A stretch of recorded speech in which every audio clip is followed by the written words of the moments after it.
Kawan Prima, pernah nggak sih kamu mikir ngapain nabung capek-capek? Toh harga barang tetap mahal, atau malah ngerasa ya udahlah mending uangnya dipakai buat ngopi, healing, atau self reward aja. Kalau kamu pernah ngerasa kayak gitu, berarti kamu nggak sendirian. Karena sekarang lagi ada fenomena yang disebut sebagai soft saving. Tapi pertanyaannya, ini strategi finansial yang realistis atau justru jebakan baru? Yuk kita bahas bareng.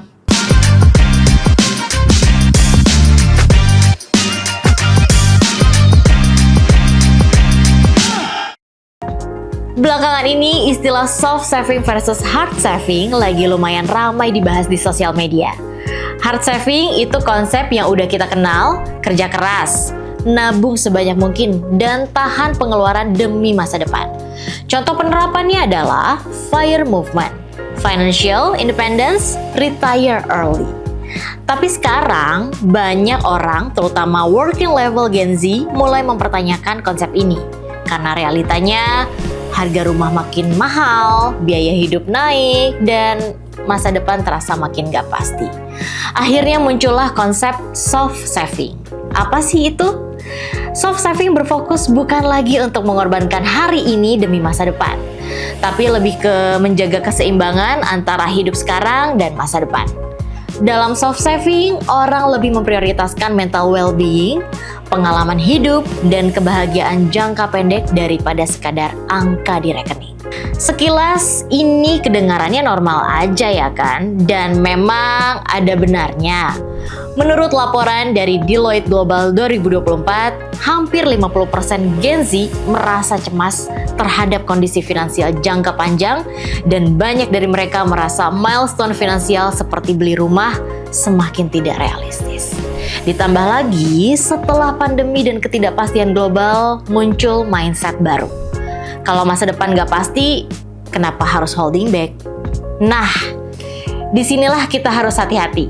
Karena soft saving sering banget berubah jadi sesuatu yang disebut doom spending. Doom spending adalah kebiasaan menghabiskan uang untuk hal-hal yang sebenarnya tidak penting. Sebagai cara untuk coping dengan stres, kecemasan, atau ketidakpastian hidup. Contohnya, impulsive buying, check out barang yang sebenarnya nggak dibutuhkan, atau self reward berlebihan.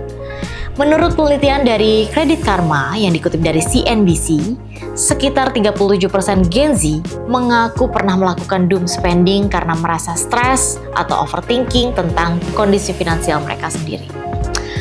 Ironis ya, dulu kita hidup di era hustle culture, kerja terus, produktif terus, no excuse. Sekarang kita masuk ke era sebaliknya. Orang mulai capek, burn out, dan akhirnya lari ke soft saving. Sekarang pertanyaannya, gimana caranya kita tetap bisa menikmati hidup tanpa menghancurkan masa depan finansial? Aku coba kasih 3 cara simple. 1. Tetapkan enjoyment budget, misalnya maksimal 10-20% dari income untuk hal-hal fun, jadi kamu tetap bisa enjoy life tanpa rasa bersalah. 2. Bedakan healing versus escaping. Kalau kamu spending untuk recharge, itu healing. Tapi kalau kamu spending karena stres, overthinking, atau pengen lari dari masalah, itu escaping. Dan itu biasanya ujungnya doom spending. 3.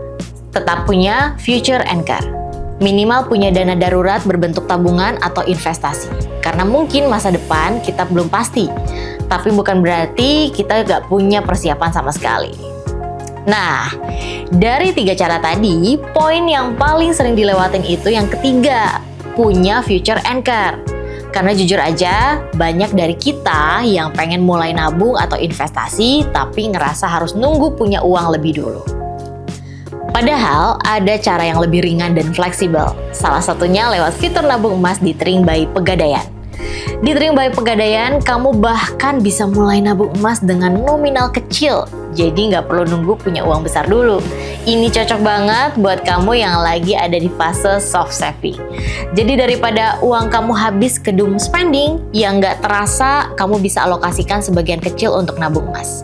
Karena ingat, Kunci dari financial growth itu seberapa konsisten kamu jalaninya.